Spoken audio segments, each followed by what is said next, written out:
आज के कार्यक्रम में आपका स्वागत है।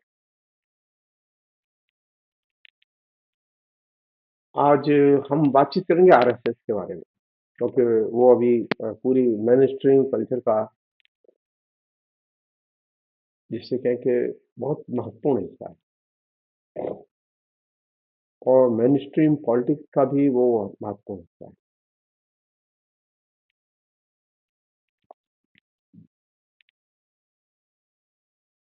आरएसएस का जो पूरा का पूरा चरित्र है, उसका उसको लेके, उसके इतिहास को लेके 50वां वीडियो है यूट्यूब पर, आप देख सकते हैं। मैं यहाँ उन चीजों की बात करूंगा जो कि नॉर्मली आरएसएस के मूल्यांकन के संदर्भ में हमारे जेहन में नहीं आते। ये आते हैं तो वो भी पासिंग रेफरेंस के तौर पर आते हैं। आरएसएस की जो आइडियोलॉजी है, खासतौर पर जो वो प्रोपेगेट करते हैं, वो जो स्टेटमेंट वगैरह देते हैं, मैं उनके बारे में नहीं जाना चाहता। ऊपर भी बहुत सारे वीडियो है। समस्या ये है कि आरएसएस को मिथकों से इतना प्यार क्यों है। आरएसएस के लोग, आरएसएस के नेता, आरएसएस के कार्यकर्ता, आरएसएस के यहां से जो दीक्षित होकर जो हमारे मोदी और उनकी तमाम मंत्रिमंडली डबल इंजन सरकार तक फैली हुई है, इन सबके अंदर एक कॉमन प्रवृत्ति दिखाई देगी। वो ये कि इनको मिथकों से, ईश्वर की प्रतिमाओं से, और राजा रानियों की प्रतिमाओं से, राजा रानियों के कहानकों, कथानकों से, इनसे बहुत प्यार है इनको।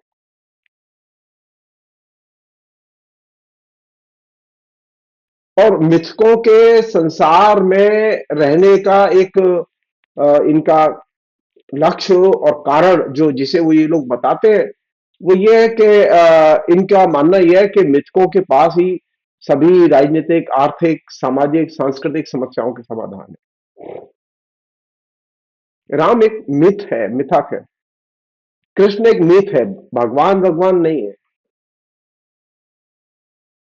उस समस्या का समाधान करने वाला नहीं, मिथ है। तो सवाल यह है कि मिथकों पर और मिथकों के चरित्रों पर ये इतना जोर क्यों देते हैं आरएसएस वाले। सब लोग जानते हैं इस बात को कि मिथकों के पास में हमारी जो रियल लाइफ की प्रॉब्लम है, उनके समाधान नहीं है।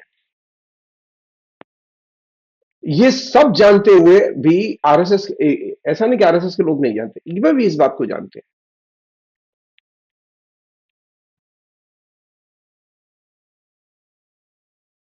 ये उनका एक आइडियोलॉजिकल अस्त्र है। ये भी हो सकता है कि ये उनके दिमाग की धूर्तता हो, या ये भी संभव है कि उनका दिमाग विकसित ही ना हुआ हो।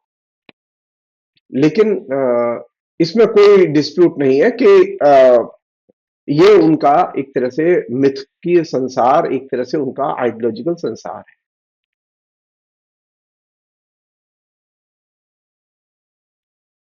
मिथकों के संसार में रखने का एक फायदा यह है कि आम जनता को उसकी पिछड़ी चेतना से लड़ने की जरूरत नहीं पड़ती। आम जनता को नए विचारों में रमण करने की जरूरत नहीं पड़ती, नए विचारों के लिए संघर्ष करने की जरूरत नहीं पड़ती, पुराने विचारों को छोड़ने की जरूरत नहीं पड़ती। मिथकों का संसार आम जनता को पुराने पिछड़े विचारों में बांधे रखता है, उसे मुक्त नहीं करता। वो चाहे राणा प्रताप का, चाहे वो शिवाजी का, चाहे वो राम का, चाहे वो कृष्ण का, किसी का भी विचार हो, अब वो महाकुंभ का विचार। तो ये जो मिथकीय संसार है, इस मिथकीय संसार का एक बड़ा, जिसे कहें कि एस्पेक्ट ये है कि जनता को उसकी जो चेतना है, उस चेतना में बांधे रखो, उसे अपनी चेतना का अतिक्रमण मत करने दो। अगर वो पिछड़ी है तो उसे पिछड़ा रखो, अगर वो अगड़ी है तो उसे अगड़ा रखो, लेकिन वो जहां है उसे वहीं जस का तस रखो, वहां से उसे टस से मस मत करो।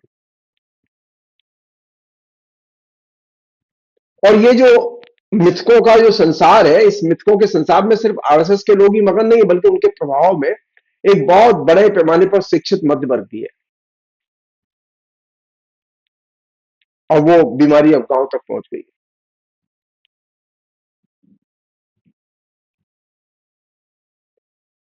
शिक्षितों में भी ये बीमारी है कि वे अपनी तमाम सामाजिक, राजनीतिक, सांस्कृतिक समस्याओं के समाधान मिथकों में जाके खोजते हैं।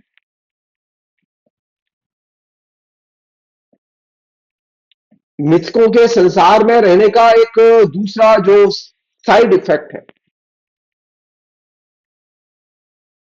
पहला साइड इफेक्ट ये है कि आम जनता को उसकी पिछड़ी चेतना में बांधे रखो, या उसकी जो भी चेतना है उससे उसे अतिक्रमित मत करने दो, बाहर मत निकलने दो। ये उसका पहला लक्ष्य है।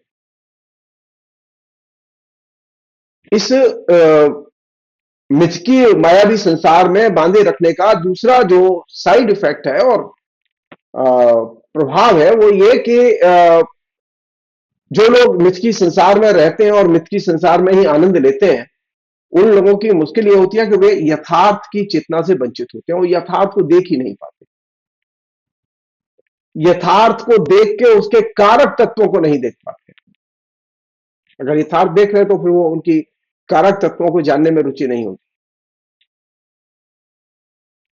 वो तयशुदा स्टीरियोटाइप जो कम्युनिकेशन उनके पास है, जो ब्रेन में उनके में है, उसी से वो चलता है।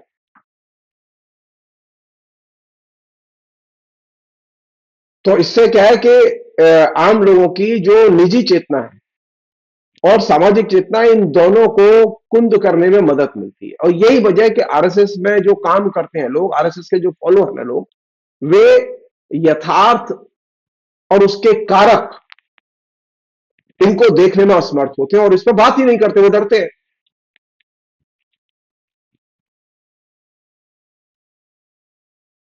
और इस पूरे प्रोपेगेंडा ने मिडिल क्लास को बहुत बुरी तरह से जकड़ दिया है। और यही वजह है कि मिडिल क्लास जो है वो यथार्थ और उसके कारक वो देखने के लिए तैयार नहीं। उसके अंदर परिवर्तन की, सामाजिक परिवर्तन की, निजी जीवन में परिवर्तन की कोई आकांक्षा नहीं होती, जैसा है वैसा चलने दो।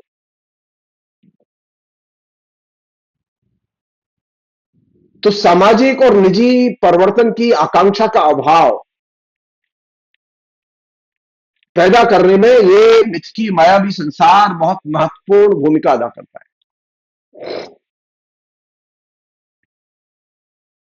एक और चीज इस मिथ की माया संसार की आड़ में जो चल रही है, जो नजर आई है,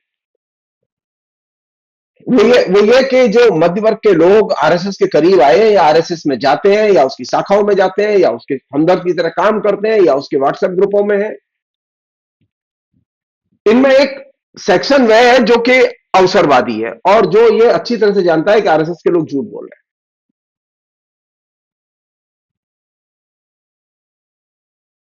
ये वे अवसरवादी लोग हैं जो अपने सामाजिक, आर्थिक, राजनीतिक, नौकरी, इनके स्वार्थ की वजह से आरएसएस से जुड़े हुए हैं। इसने क्या किया कि मध्य वर्ग के अंदर जो सामाजिक परिवर्तन की प्रक्रिया है उसको एकदम अवरुद्ध कर दिया है।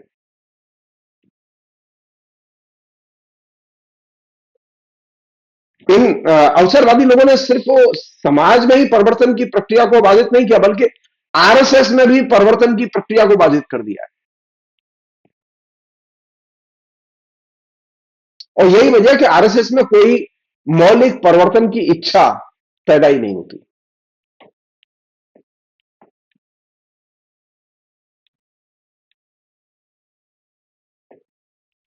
अगर आरएसएस की पूरी कार्य प्रणाली, उनके प्रोग्राम, उनके आयोजन, उनके भाषण, उनकी तमाम जो खाली आप फोटो देखते जाइए किस किस तरह के प्रोग्राम वो करते हैं, तो आपको ये लगेगा कि आरएसएस के लोगों ने मिथकों के जीवन में, मिथकों की कहानियों में, किंवदंतियों में जीने का सचेत रूप से फैसला किया है।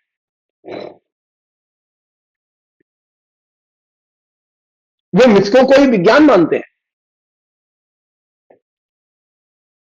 और इसकी घोषणा वो राजनीति, नीति, समाज नीति, जीवन मूल्य, जीवन शैली आज सब में वो करते रहते हैं। उनके जो सारे तर्क हैं आरएसएस वालों के, वो सब मिथक केंद्रित हैं।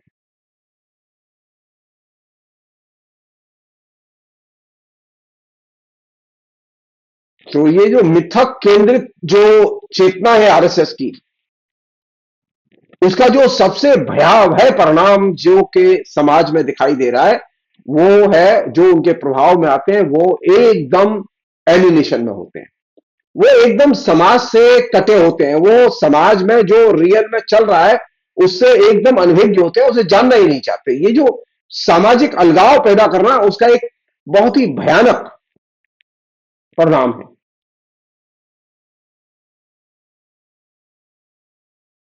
और इसने क्या किया कि ये जो आरएसएस के साथ जुड़े लोग होते हैं वो यथार्थ के मसलों में बात नहीं करते,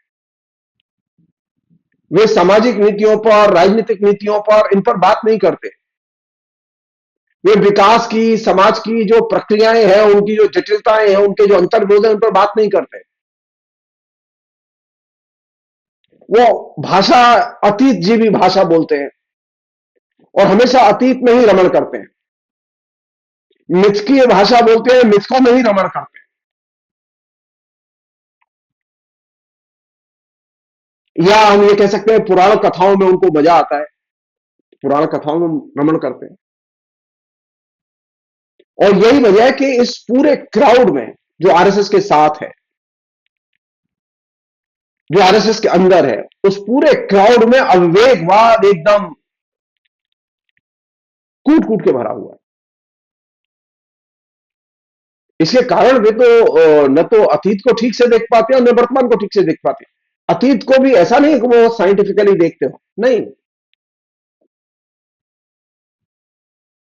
क्योंकि आरएसएस के आइडियोलॉजिकल जो मिथकी संसार है उसकी खूबी है एलिनेशन। तो वो एलिनेशन सिर्फ वर्तमान से ही नहीं है, वो एलिनेशन अतीत से भी है। आरएसएस किसी भी अतीत के हिंदू ग्रंथ को नहीं मानता, ये गलत फहमी दिमाग से निकाल दें।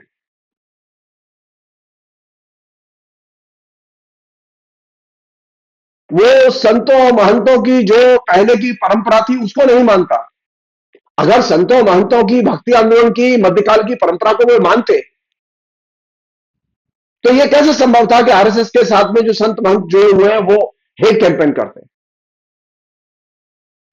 हिंदू धर्म की परंपरा में तो हेट कैंपेन नहीं है कहीं भी। कंजर्वेटिव से कंजर्वेटिव हिंदू के यहां हेट कैंपेन नहीं है।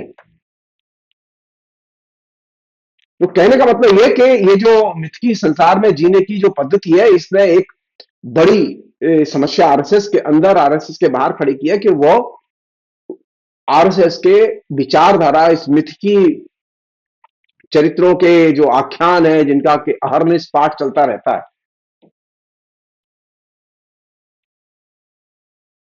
उन आख्यानों का एक परिणाम यह है एलिनेशन। वो सांस्कृतिक एलिनेशन है, वो आर्थिक एलिनेशन है, वो यथार्थ से एलिनेशन है, वो राजनीति में भी एलिनेशन।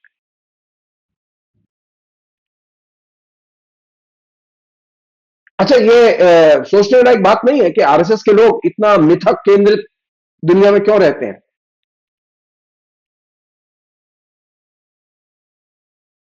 ये मिथक केंद्रित दुनिया में इसलिए रहते हैं क्योंकि इसे कारपोरेट हाउसेस या रूलिंग क्लासेस पसंद करती हैं।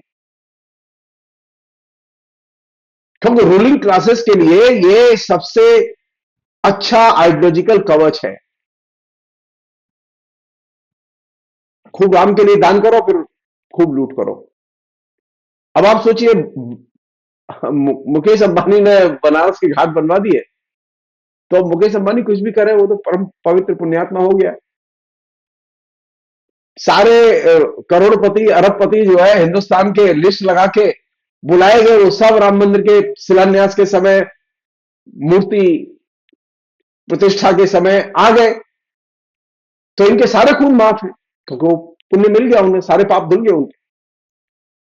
तो शासक वर्गों को ये जो मिथक संसार है, ये मिथक संसार, कारपोरेट हाउसेस को ये मिथक संसार एक तरह से आइडियोलॉजिकल संरक्षण का काम करता है, उनके आइडियोलॉजिकल कवच का एक भूमिका अदा करता है। और वह जो इस कवच है, इसको वे आम जनता के जेहन में इसी तरह के संगठनों के जरिए उतारते हैं।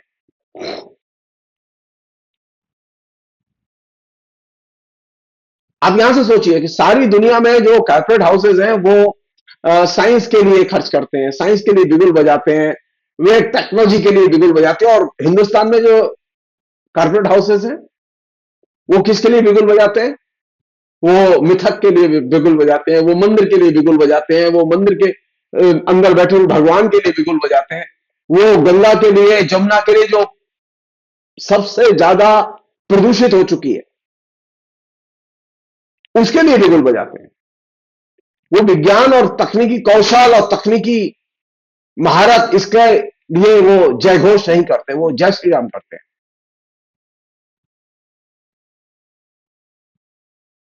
और यही वजह है कि ये जो पैटर्न है आरएसएस का, ये कॉर्पोरेट हाउसेस के लिए, मल्टीनेशनल्स के लिए, जो हिंदुस्तान में काम करने का उनका मॉडल है, उसके लिए एकदम सूटेबल मॉडल है। और इसके कारण ही आरएसएस को, आरएसएस से जुड़ी हुई पार्टी बीजेपी को और दूसरे संगठनों को बेशुमार चंदा वो लोग देते हैं। सरकार किसी की भी आए जाए, चंदा सबसे अधिक इनको ही मिलेगा।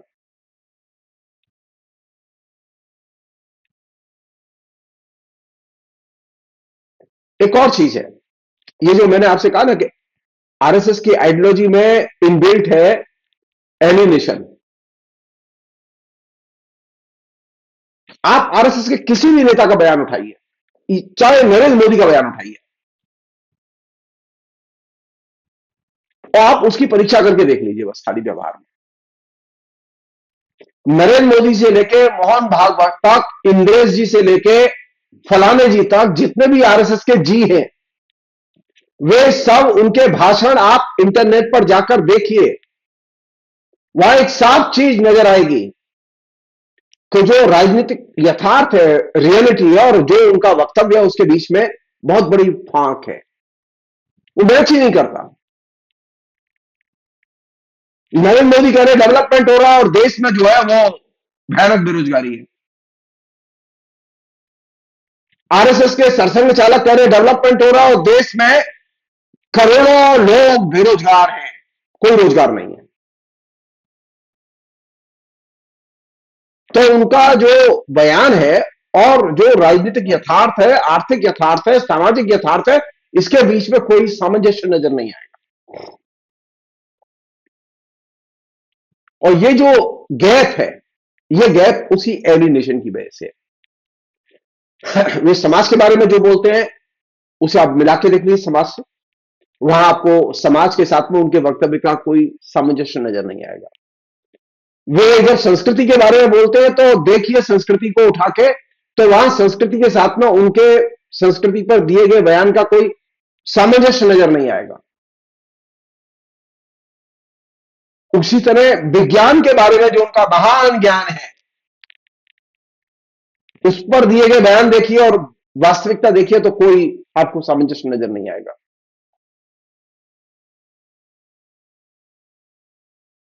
यानी संघ के जितने भी मुहावरे हैं, विभिन्न विषयों पर दिए गए उनके नेताओं के भाषण है, लेख है,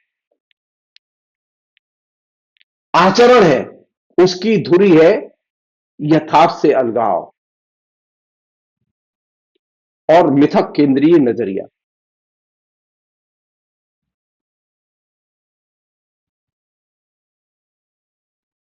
जो मिथक है वो यथार्थ नहीं है, मिथक मिथक है। ये गलतफहमी नहीं होनी चाहिए।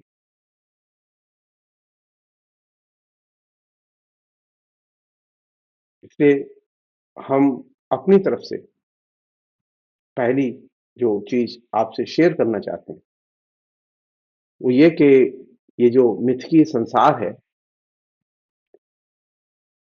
ये संसार आम जनता में पिछड़ेपन को बनाए रखने में बहुत बड़ी भूमिका अदा करता है।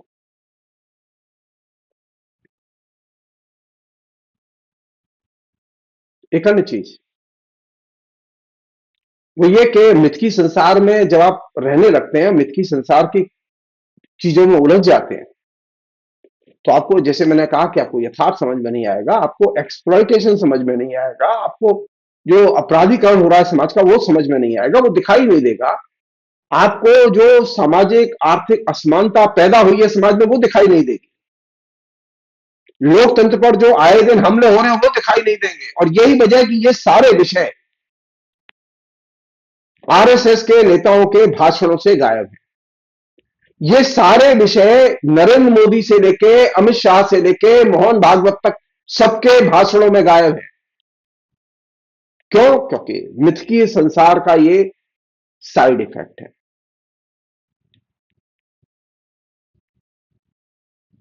एक और चीज सोच के देखिए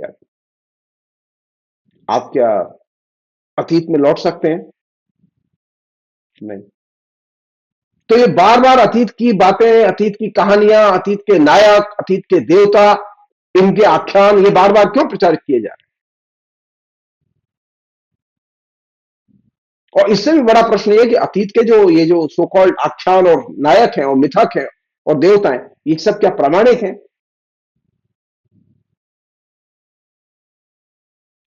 क्या पुराने ग्रंथों में जो कुछ लिखा है वो सब प्रमाण योग्य है और प्रामाणिक है? खारिज करने लायक कुछ नहीं है? जी के दिखाएं। फिर झूठ क्यों बोलते हैं अतीत के नाम पर? ये मिथकी संसार और उससे जुड़ा हुआ जो माया जाल है, उसके पक्ष में ये इतनी दहाड़े मार मार के भाषण क्यों देते हैं?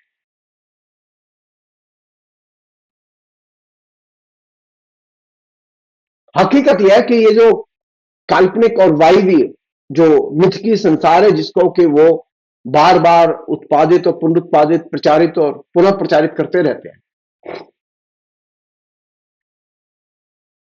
उसने एक अजीब स्थिति पैदा की। अब विज्ञापन चल रहा है, कुंभ के बारे में विज्ञापन जो चल रहा है उसे आप देखिएगा ध्यान से। क्या है ये? कुंभ के जो विज्ञापन, उन पर मैं बाद में बात करूंगा आपसे किसी दिन। लेकिन असल चीज यह है देखने की कि ये जो अतीत का जो काल्पनिक संसार है, इस काल्पनिक संसार को पुनरुज्जीवित कर सकते हैं? नहीं।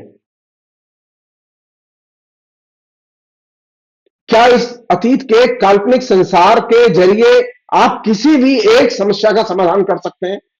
नहीं।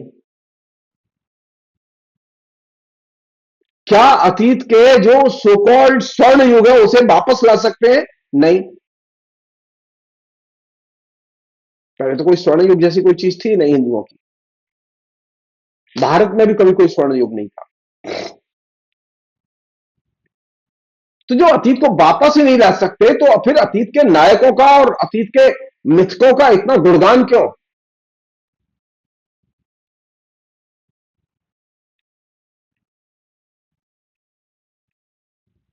हां, एक और चीज आप देखेंगे, जो एक बहुत ही विस्तृत फिनोमिना नजर आया कि वो लगातार शहरों के नाम बदल रहे हैं, मस्जिदों के नाम, मंदिरों के नाम पर कर रहे हैं।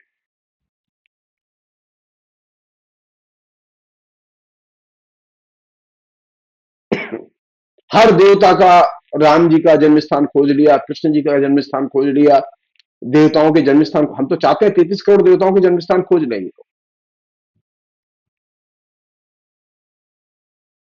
और उनके जन्म स्थान के नाम पर उन शहरों के नाम रख दें, उन राज्यों के नाम रख दें।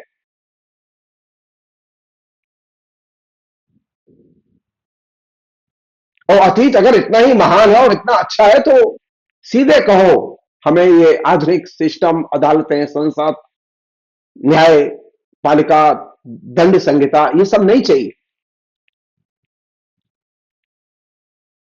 हमारा अतीत गौरव में था, सुंदर था।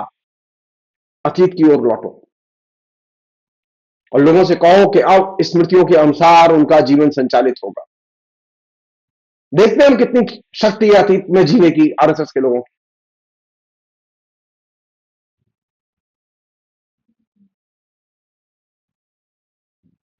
ऋषि मुनि पैदा करके दिखाएं और सामाजिक संबंध अतीत की तरह पुनः सृजित करके दिखाएं।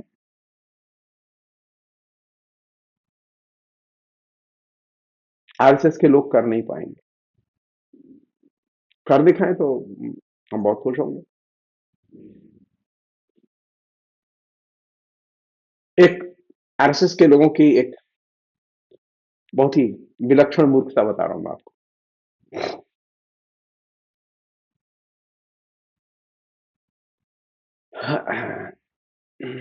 वो विलक्षण मूर्खता यह है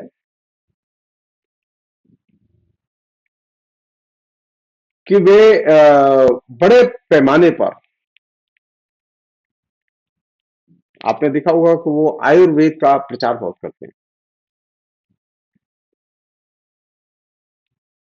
और वो कहते हैं आयुर्विज्ञान तो एक साइंस थी हमारे यहाँ। और तो थी तो सही साइंस, लेकिन वो थी क्या, इसके बारे में नहीं बताओ कभी।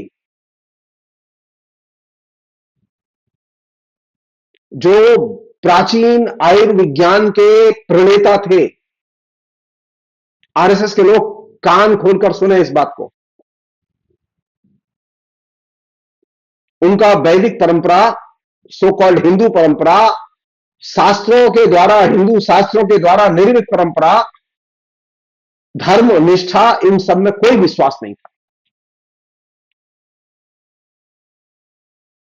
ये जो धर्म निष्ठा लिए घूम रहे हैं ना, नरेंद्र मोदी से लेके मोहन भागवत तक, वो जान लें जो आयुर्विज्ञान के सृजेता थे वो इन सब चीजों को नहीं मानते थे।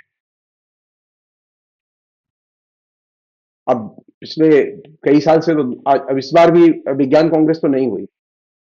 विज्ञान कांग्रेस में बड़ा बिगुल बजाया था आरएसएस के लोगों ने आखिर में, जो अभी लास्ट जब भी कॉन्फ्रेंस हुई है विज्ञान कांग्रेस, और उन्होंने बाकायदा एक तरह से भगवा ज्ञान दिया वहां साइंटिस्टों को कि देखो चिकित्सा क्षेत्र में ये जो मॉडर्न एलोपैथी आई है, ये एलोपैथी कुछ नहीं है, हमारे यहां तो आयुर्विज्ञान था।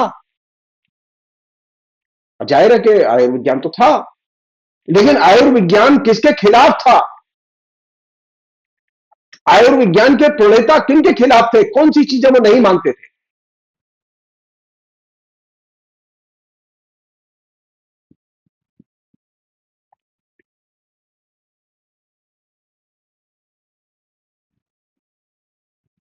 अगर आप ध्यान रखें, बहुत ही इंटरेस्टिंग चीज बता रहा हूं मैं आपको। आयुर्विज्ञान के आधार पर चिकित्सा करने वालों की भारत में निंदा होती थी, और ये गप नहीं है। 20वीं सदी के आरंभ से कुछ सदियां पूर्व, 400-500 साल पहले से ही आपस्तंभ नाम की एक पुस्तक है। गौतम ऋषि का आपने नाम सुना है। आपस्तंभ में गौतम ऋषि के यहां 12वीं-13वीं शताब्दी के कुलुक भट्ट के यहां,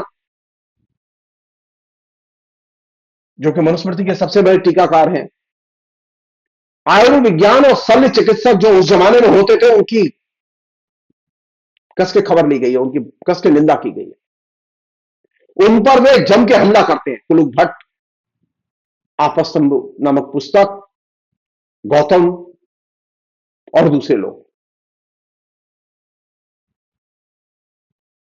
सवाल यह कि ये जो हमलावर थे हिंदू, मुसलमान नहीं, किस पर हमला कर रहे थे? ये आयुर्विज्ञान और शल्य चिकित्सा पर, जो उस जमाने में थी।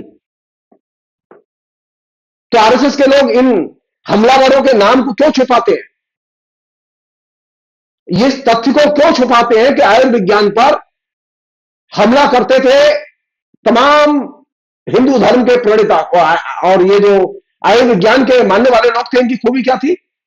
इनकी खूबी यह थी कि वैदिक परंपरा को नहीं मानते थे। इनकी खूबी यह थी कि शास्त्रों की परंपरा को नहीं मानते थे। इनकी खूबी थी, ये स्मृतियों को नहीं मानते थे, ये उपनिषदों को नहीं मानते थे, ये इनके अंदर कोई धर्म निष्ठा नहीं थी। ये वे आयुर्विज्ञान के प्रणेता थे। तो ये बात तो आप नहीं बताते लोगों को। आयुर्विज्ञान, अरे आयुर्विज्ञान तो है, लेकिन आयुर्विज्ञान के प्रणेताओं की एक विचारधारा भी है। आयुर्विज्ञान खाली आयुर्विज्ञान नहीं है। तो आरएसएस के लोगों का जो ये जो मूर्खतापूर्ण जो ज्ञान संसार है, उसको समझने के लिए मैंने खाली एक उदाहरण दिया है आपको। पुराने जमाने में, आज भी है ये परंपरा, पुराने जमाने में एक परंपरा थी जो कि खूब प्रचलन में थी, वो की झाड़ फूंक करके मंत्र के जरिए लोगों को ठीक करने की परंपरा। और पुराने पंडित इसी से चिकित्सा करते थे। दूसरी एक और परंपरा थी, वो थी लॉजिक के जरिए चिकित्सा पद्धति की परंपरा। तो एक तरफ हमारे यहां मंत्रवादी चिकित्सा पद्धति थी, जिसे देव व्यपाश्रय भेषज के नाम से जानते हैं। देव व्यपाश्रय भेषज।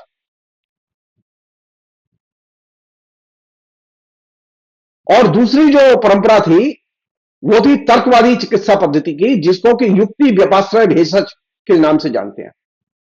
कौन सी? युक्ति व्यपाश्रय भेषज।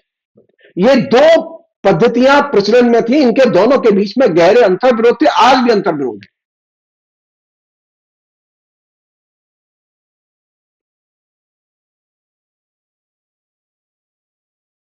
देव व्यपाश्रय जो भेषज की तुलना में जो युक्ति व्यपाश्रय भेषज भेषज की पद्धति जो लोग चिकित्सक अपनाते थे,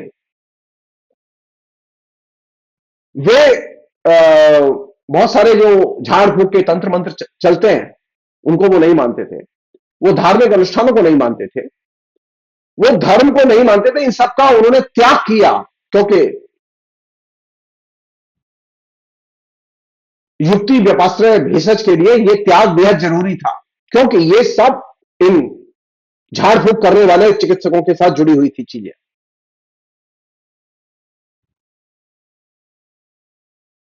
जबकि समाज में जो पुरोहित वर्ग था, वो पुरोहित वर्ग जो है, वो ये झाड़ फूक करके जो चिकित्सा पद्धति चल रही थी, उसी का वो समर्थक था, आज भी है। और ये वो बुनियादी अंतर है जिसको कि आरएसएस के लोग छिपाते हैं।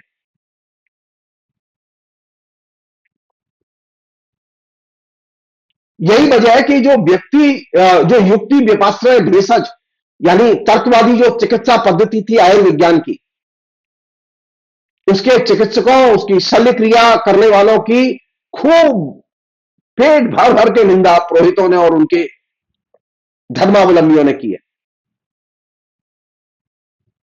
शल्य चिकित्सकों के प्रति एकदम नफरत सनातनियों के ग्रंथों में मिलती है।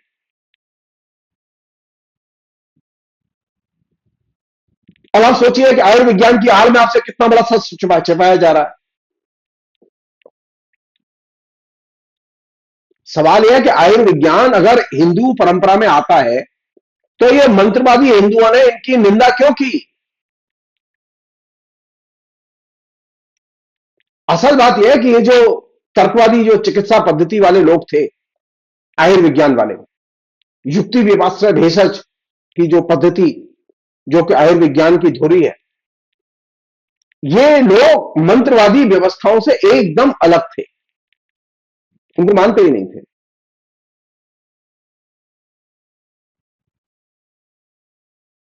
एक और चीज है, ये जाति प्रथा, कास्ट सिस्टम, वर्णाश्रम व्यवस्था, ये जितनी मजबूत होती चली गई, ये जो मंत्रवादी जो चिकित्सा पद्धति है, ये उतनी ताकतवर होती चली गई। और ये जो शल्य चिकित्सक है, जो तर्कवादी चिकित्सा पद्धति को मानने वाले लोग हैं, इन पर हमले तेज हो गए।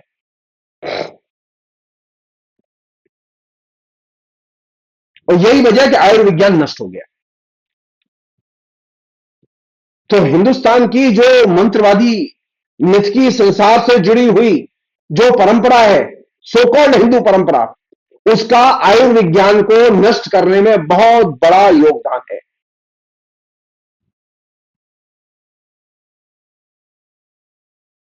लेकिन आरएसएस तो ये आपको नहीं बताएगा आयुर्विज्ञान से चिकित्सा होनी चाहिए। अरे आयुर्विज्ञान से चिकित्सा के साथ में वो पैकेज है। आयुर्विज्ञान की चिकित्सा के साथ में राम मंदिर की पूजा नहीं चल सकती। और ये जो जगह है यहां पर आरएसएस को बेनकाब करना बेहद जरूरी है। आयुर्विज्ञान की, भारतीय आयुर्विज्ञान की परंपरा, मंत्रवादी जो आस्था, झाड़ फूक की जो परंपरा है पुरोहितों की, उसका एकदम विलोम है। आरएसएस का मंत्र तंत्र झाड़ फूक अंधविश्वास इनमें गहरी आस्था है उसकी। उसकी तर्कवादी चिकित्सा पद्धति में कोई आस्था नहीं। तो वे जब आयुर्विज्ञान की बात करते हैं तो वे एक बहुत बड़ा सच पाते हैं आपसे।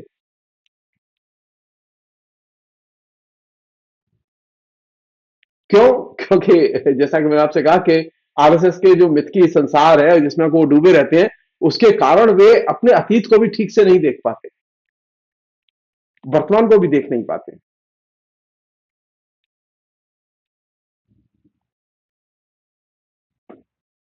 ये जो जगह है आरएसएस की, मिथ की संसार की, इस जगह को कायदे से आप समझें और आरएसएस के खिलाफ लिखें, बोलें, एक्टिव हों। यही सबसे बड़ी जिम्मेदारी है भारतीय समाज को बचाने के लिए। फिलहाल इतना ही।